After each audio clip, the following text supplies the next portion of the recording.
बात है, नॉर्मल बात है। बहुत दिन से इसका अफेयर चल रहा था एक लड़की के साथ। तो वो लड़की और उसकी मम्मी मिलकर इसको हमेशा ही मेंटली टॉर्चर करते थे लोग। पैसा वैसे के लिए कि भाई तुमको इतना पैसा है, आज खर्चा लगा है, आज को ये बनाना वो बनाना है।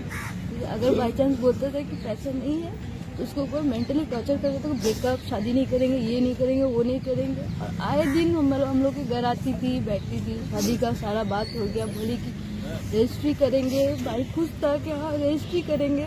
हमको बोला दीदी रजिस्ट्री करेंगे, हम लोग इसी साल रजिस्ट्री कर लेंगे। हम बोले ठीक है, अच्छी बात है। फिर हम लोग घूमने गए, सब कुछ किए। कल अचानक से फोन आया, हम फोन किए भाई को कि भाई कहाँ है तो उसका आवाज भारी भारी लग रहा था। हम बोले कि कुछ हुआ नहीं, कुछ हुआ नहीं है। हम बोले बोल कुछ हुआ है। बोल रहा दीदी फिर बात नहीं कर रही है, झगड़ा हो रहा है, ये हो रहा है, वो हो रहा है। अब बोले ठीक है चिंता मत कर। हम लोग गए तो उसका मम्मी भी सब जानती थी। उसका मम्मी हमको अचानक से फोन करके बोलती है कि আমার মেয়ের এখনো ডিভোর্স হয়নি। ডিভোর্স হয়নি কথাটা আগে কেন বললেন না? আপনার মেয়ের বিবাহিত, ডিভোর্স হয়নি বা কিছু একটা ব্যাপার আছে, আপনি এখন বলছেন না তুমি ফটো পোস্ট করবে না আমার মেয়ের, তোমার ভাইয়ের। আমার মেয়ের ডিভোর্স হয়নি, এখনো কেস চলছে। কেস চলছে তো কেন পাঠাচ্ছেন আপনার মেয়েকে আমাদের বাড়িতে? কেন ও একটা ছেলের জীবন নষ্ট করছে? কতদিনের ছিল এই অ্যাফেয়ারটা? 7 মাস হয়ে গেছে। 7 মাস। মানে পাশাপাশি থাকে কোথাও নাকি না?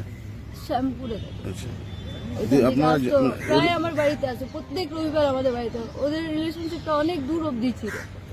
ওদের যে মানে ওর মেয়েটার যে আগে বিয়ে হয়েছিল জানতেন আপনারা? পরে জানতে পারলাম যে ওর তারপরে মেনে নিয়েছিলেন? তারপরেও আমরা বললাম ঠিক আছে ডিভোর্স হয়ে যাবে, তারপরে তুমি বিয়ে করবে। ঠিক কথা, ঠিক আছে। তারপরে বলছে যে হ্যাঁ তুমি পোস্ট করবে না। আগে বললো ডিভোর্স হয়ে গেছে, তারপর বলছে ডিভোর্স হয়নি। আমি আপনি ঠিক মতো বললেন একটা ছেলের জীবন নষ্ট করেন না। ঠিক আছে, আমার ভাইয়ের যদি কিছু হয়ে যায় তো আমার ভাই যাবে, আপনার তো কিছু যাচ্ছে না। আজকে আমার ভাই চলেই গেল। কালকে এরকম একটা মেন্টাল প্রেশারে ছিল, মেন্টালি পুরো প্রেসারে ছিল। পুরো আমি ফোন করলাম, আওয়াজ পুরো ভারী, কাঁদছিল। আমি বললাম কি হয়েছে কি হয়েছে, তখন বলছে যে কথা বলছে না, এরকম করছে।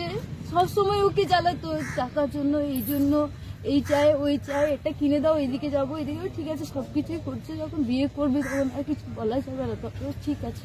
আপনি কোথায় থাকেন? আমার বিয়ে হচ্ছে দেশবন্ধু নগর। ওখানে থাকেন এখন? তারপর সেখানে খবর পেয়ে এসেছেন? হ্যাঁ খবর পেয়েছি। কি নাম আপনি? পূজা শর্মা। ও যেরকম ভোরবেলা উঠে আমি ডিউটি যাওয়া বলে রান্না টান্না করার জন্য, তো সকালে বাথরুমে যাচ্ছিল। তো বাথরুমের দরজাটা অল্প একটু খোলা ছিল। দিয়ে বউ দেখলো সঞ্জু দাঁড়িয়ে আছে। দিয়ে সঞ্জু সঞ্জু করে আওয়াজ দিল ওকে, তো ও কোনো আওয়াজ দিল না। দিয়ে বউ ছুটে এসে আমাকে ডাকলো, এই ওঠো ওঠো ওঠো, দেখো সঞ্জু বাথরুমে গেছে, ও আওয়াজ দিচ্ছে, কোনো আওয়াজ দিচ্ছে না। আমি তাতে করে উঠে এলাম, উঠে এসে বাথরুমের সামনে দাঁড়ালাম, সঞ্জু সঞ্জু করলাম, সঞ্জু কোনো আওয়াজ দিল না। দিয়ে আমি দরজাটা যেই খুললাম দেখছি ও ঝুলে রয়েছে, বাথরুমের মতো ঝুলে রয়েছে। ওকে আমি জড়িয়ে ধরে একদম তুলে সঞ্জয় সঞ্জয় সঞ্জয় সঞ্জয় সন্দীপ করে আমাকে ডাকলাম, ওরা এলো। দিয়ে ওকে খুলে নিয়ে গিয়ে বিছানায় শুয়ালাম, অলরেডি শেষ হয়ে গেছে। তারপরে কোথায় নিয়ে এলেন? মেন হসপিটালে? না, আমরা ঘরে দেখেছিলাম, তারপর ঘর থেকে সঙ্গে সঙ্গে গাড়ি করে নিয়ে এসে মেন হসপিটালে নিয়ে এসে ওকে অ্যাডমিট করেছি, ভর্তি করেছি। ডক্টর ইসিজি ফিসিজি করলো, করে ধরে ডাক্তার বললো কি ও হার্টবিট ওর পাচ্ছি না, ও শেষ হয়ে গেছে। পুলিশ কেস করেছেন? হ্যাঁ, না আমরা কিছু করিনি, ডাক্তারই বললো সব পুলিশ কেস আমরা করে দিচ্ছি, যা যাবতীয় করা আমরা করেছি। ঠিক আছে করুন, আমার কোনো অসুবিধা নেই। মানে মেয়ের বাড়ির সঙ্গে দেখা কথাবার্তা হয়েছে কিছু? না না, আমার সাথে কারো কোনো কথা হয়নি। আমি এসব ব্যাপারে কিছু জানি না, আমাকে কিছু বলেও না কেউ। বাকি সব জানে, আমার ভাইপোরা সব জানে সব। যেহেতু বাবা তো টাকা, আমি একদম একদম লজ্জা শরমের ব্যাপার আছে বলে ওরা আমাকে বলতে পারেনি। আপনার নাম? আমার নাম প্রদীপ শর্মা।